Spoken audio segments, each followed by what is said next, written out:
Hey folks, welcome back to Only the Best Fantasy Novels. My name is Robin, and today I want to talk about Breath of the Dragon by Shannon Lee and Fonda Lee.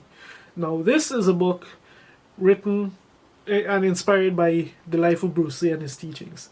Now, that alone is enough of a selling point, and then we have Fonda Lee at the helm of this. Like, either one of those things is enough to completely sell me on this book, even given the fact that it's a young adult. Like that's completely irrelevant to this conversation, so I won't even touch on that. What is this book about? So this book follows Legion, who, like every child, he has a deep love of martial arts, and he dreams of becoming the guardian of the scroll of heaven, which will effectively lift his family up into the highest tiers of society and grant them all the riches and adoration and grandeur and splendor that they want. It's a common dream, like every child with who in this world who has a interest in martial arts. And the way to become the guardian is to compete in basically in a tournament and move through the rankings and win. But when he enters the tournament, it quickly becomes clear that the tournament has a lot more going on in the background than the public can ever understand. And what Legion has entered has maybe quite a bit more than he's ready to bite off. But yeah, so like that's a general premise. It's like it's really just a martial arts tournament we follow for the most part. But like I said, this is YA, but that's a label that has no relevance to how good this story is. Like, this is Fonda Lee. If you're a fan of her Green Bone saga and her other stuff, like, you're only going to find more about what you love here. And for me, like, the core thing that really drives this book is the character of Legion, who is our stand-in for Bruce Lee. And if you're a fan of Bruce Lee, like, you'll recognize this kid. Like, he's overconfident. He's highly skilled, but he's also overconfident, brash, selfish to a certain extent, in that he doesn't quite consider consequences when he jumps into things. But at the same time, he just has this, like, a really strong moral compass that just guides him. It always guides him in the right direction, and it allows him to, as much as his personality, he's very driven by his emotions. He also has the capability to search deep within himself and to internalize things and to and to really decide on what he wants to kind of incorporate into who he wants to be. So, like, it was just really done. It was really well done. It was just really well done. And of course, there's the love of martial arts. Like, this book is a love letter to martial arts. The entire thing. The culture. Like, if you're a fan of martial arts movies and so, like, you'll find everything you love here. The tropes of martial arts movies are all in here. Like, and even though they're tropes, they're just entertaining as all hell. So aside from Legion, let's get to some of the other tropes. We have the blind master. We have the dojo. We have the sensei of the dojo. We have the frenemy rival. We have the love interest, who she has her own thing going on in this book that I don't really want to touch on because it's really interesting to read about in its own right. All of this is going on, and in addition to that, like, as if these people are all their own people. Like, they have their own motivations, their own stories that they get up to, and all of that. And what kind of adds a real layer, like a more kind of grounded, serious note to the entire thing, instead of it just being like a rip-roaring action adventure kind of story, is that there's an element of darkness to this entire thing that we see very early on with Legion, in the way that his family was torn apart and the way that it affects him. And it's that division and the repercussions, both the consequences and for a country, a people, a society, a culture, the consequences and repercussions is just a major talking point of this book. Like, we have a deeply divided nation that's essentially split down the line into two parts. We have deviated political structures and cultures as a result, but at the same time we have so many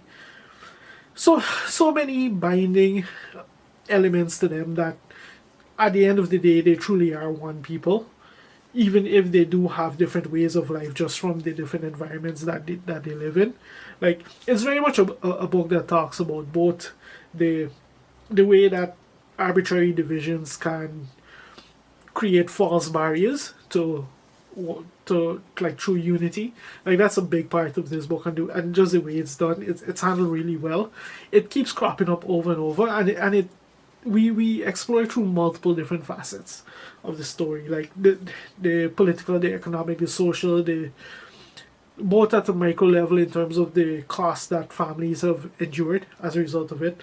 Like, with no exaggeration, every single character in this book has some sort of story tied to the division of these people, and the division is at its core one that really doesn't need to really doesn't need to exist.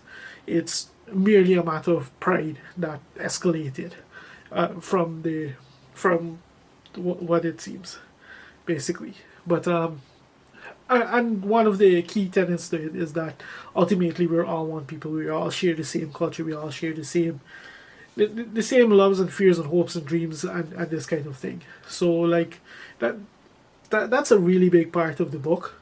And aside from the whole plot of the martial arts tournament, there's other things going on. Like, there's political machinations in the background, which clearly are going to form one of the largest tenets of the duology, because this is the first book of a duology. Like, I happened to see a live stream a little while back with Fonda where she did mention that it's going to be a duology. There's already a title for the second book. I completely forgot what it was, but yeah. Anyway, that's neither here nor there. So that's kind of what's going on in this book. Like, it's a lot, but at the same time, it's just so like, this is Fonda. Like, she excels at this kind of stuff, and she does it well. She does it brilliantly. She does it in a really entertaining way.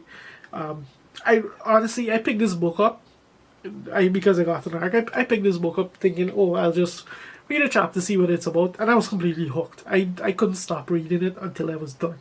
I had to find out how this plays out, and I'm going to try my hardest to get my hands on an arc of that second book when it's ready, because, like, given the premise and the way that this is very obviously something that's, you know how these, like, quote unquote celebrity books kind of go. Like, I kind of expected something a little less, a little more badly done, but no, this book, like, completely ignoring all the Bruce Lee stuff, like, this book is a really strong book on its own. Like, you don't need to know or care about anything related to Bruce Lee to pick this book up and just enjoy the story that you get. Because I don't even know that much about Bruce Lee. Like, I watch his movies and I love them, yeah, but that's about my extent of knowledge when it comes to Bruce Lee. One really cool thing I did like about this world, like, in case you didn't realize, like, this is a very much an incredibly complex world we're introduced to. One really cool thing I like about it is just the magic and the way that it's used. Like, the magic is pretty simplistic in the way that it's assigned to people, you can say, but where it gets really cool is the way that their powers manifest and the way that these powers can be used. Like, it's very creatively done. It's almost like it's almost in the style of anime, in the way that these powers, they seem to be one thing. They have, like, one particular focus, but the way that they're implemented and used and leveraged is very creatively done. So that was something I really wanted to shout out. In case you couldn't tell, like, I'm a fan of this book. I really enjoyed it start to finish. Like, Jun was just such a compelling character to follow. He's not without his flaws, but he's eminently likable as a result of, like, just the life he's led, and just you can't help but root for the guy, whilst at the same time be just a little bit pissed at him and the things that has happened purely as a result of his personality, but it's a just a rich story, a very compelling story, and with the kind of world building that Fonda has done here, which is not like it's not shallow by any means. Like the ground is rich for a very interesting sequel, and I'm going to be here for that. I'm going to be here for that every single minute. I think that's all I've got to say about Breath of the Dragon. A book that absolutely should be on your TBR next year. I think it drops very early January, and you are going to see a YA tag associated with this book. You can just completely ignore that. That's irrelevant to this conversation. Like, yes, there is a slight splash of romance in here and there, but really only the only reason I think this book was even tagged as YA is because Jun is 16 years old or something at the start of this book. During the events of this book. But yeah, that's all I have to say about Breath of the Dragon. If you've made it this far into the video, thank you very much for watching, and I'll see you next time.